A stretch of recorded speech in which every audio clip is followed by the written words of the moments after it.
สบายดี FC ทุกท่านที่เข้าติดตามซอง HM Academy และมื้อนี้ผู้ข้าจะมาห้องเพลงบาเล่ลำเซคือเก้าแหละรอบ2ผิดพลาดประการใดขอโทษขออภัยแล้วก็อย่าลืมฝากกดไลค์กดแชร์กดติดตามให้ผู้ข้าด้วยเด้อเพื่อให้กำลังใจ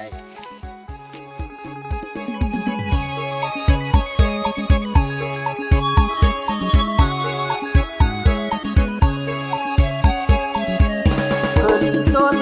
กระโบกตกปกมากว่าเจ็บบ่เท่าการดานานนามาขี้ใส่ใจห้องน้ำก็มี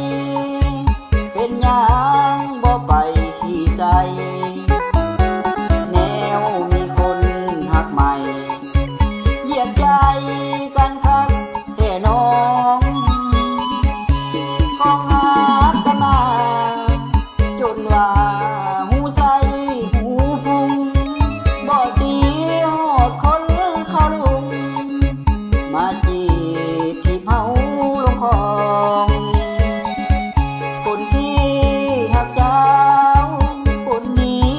ได้เพียงแค่มองจากที่หนึ่งกลายเป็นที่สองก็ย้อนเงินทองของเขาการดาเป็นโดดเดือลาขันโบยานบาปกินหัวกับคนขึ้นชื่อว่าหัวของเขาเจ้าญาติเอามากาเมสินหาหูบ่น้องลาว่าเห็นทันตาเหตุใดเหตุไปโล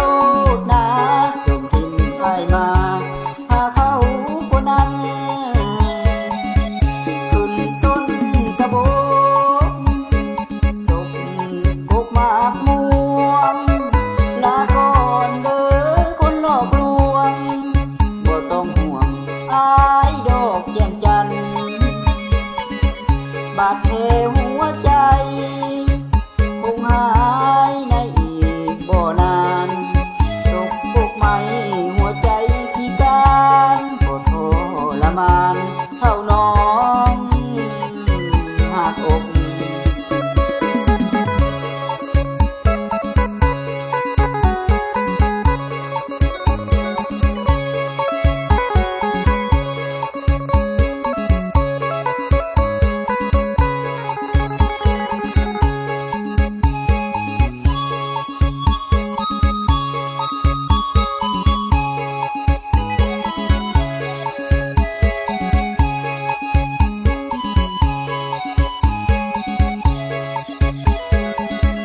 เฮ็ดโลดเด้อลา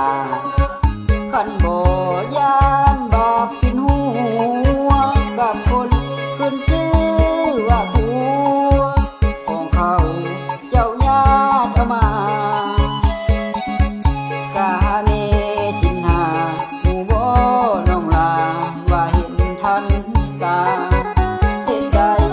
เหตุไปโลดนาส่งทิมให้มาหาเขาคนนั้นขึ้นต้นกระโบกตกกกมากม่วงลาก่อนเด้อคนหลอกลวงบ่ต้องห่วงอายดอกแจ่มจันทร์บาดแผลหัวใจคงหายในอีกบ่นานตกปกไหมหัวใจพิการปวดทรมานเท่าน้องหักอก